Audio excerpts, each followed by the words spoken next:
All right, perfect. Thank you for coming here. And we've got some little stuff that I'll be tossing out along the way, so just make sure you ask some questions and we'll keep this very interactive. So how many people actually have a Twitter, Instagram, and Facebook account? All three. All three of them. Everybody in this room has all three of those accounts. Okay, some of you don't. Well, today hopefully that it'll be something that inspires you to become a little bit more social in nature, and not only that, but understand why we actually do need to be on this tool that consumes so much of our life. So here at the beginning, who am I? Jason Will. A little bit about myself. And this is really the start of where you start to brand yourself online, is that every time that you have a chance to put yourself out there on the internet, what you're really doing is that you're representing yourself to the world. So the question is that we all have a resume, correct? This is actually your digital resume. Whether you want to believe that or not, the PDF that you have that you send around for jobs is actually now more important than that. Because this is what the world gets to see you for. All your thoughts, all the things that you share with the world are all captured here and can be found here. And guess what? They don't ever go away. So your resume, you can change it as much as you want and it stays on your computer. This is your digital footprint. Everybody can always find out who you are. So you have to be very careful and you have to know what you're doing. Okay, here we go. So here's a quote from actually our brand ambassador.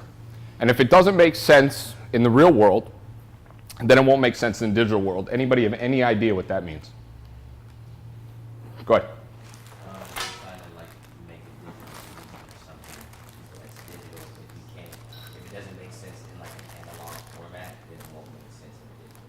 Absolutely.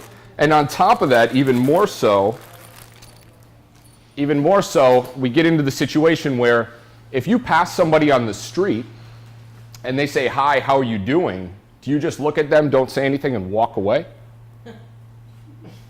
How often does this really happen, though? How many times do you pass somebody, they recognize who you are, they try to initiate a conversation, maybe you're too busy, you just walk past them without saying anything in return? It happens, right? Do you feel good about yourself, or does it feel like, wow, I feel pretty stupid right now? Does anybody feel that way? Imagine the same thing when somebody reaches out to you online and they want to learn about your business. They want to ask you a question.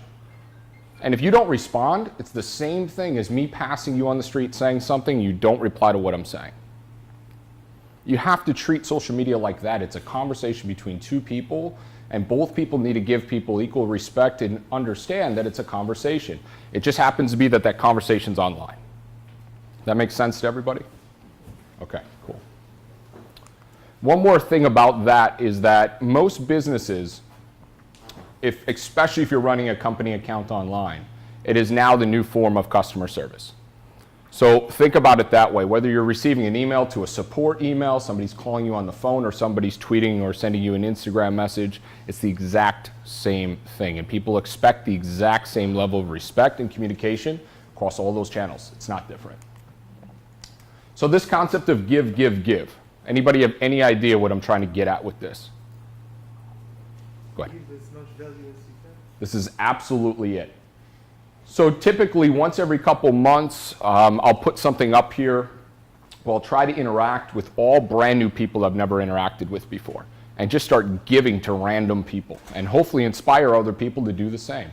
When you are new on social media, it's very difficult to get traction. And you don't really understand fully what it takes to get to several 100,000 followers online, because you don't get to see the hard work that somebody put in over years and years. But by helping the new person and inspiring the new person to give back to the people that eventually will be the new people that start after them, you continue this cycle and you really get to set a tone for how people, interact with each other. On top of that, every single day, I basically, on my accounts and our company accounts, we push out our influencer content, because that's what we do. We build the network around us. You're only as strong as the network that you create around yourself, correct? Does everybody agree with that? Okay?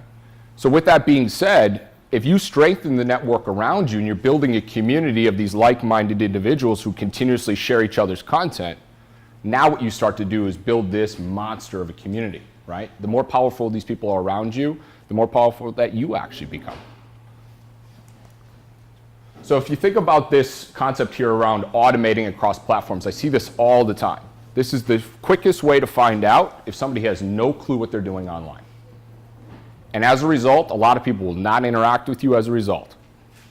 Every platform is very different. And the way that you handle those platforms, what you say, the way you use hashtags, the way that you tag people is all extremely different. And you have to know how it works.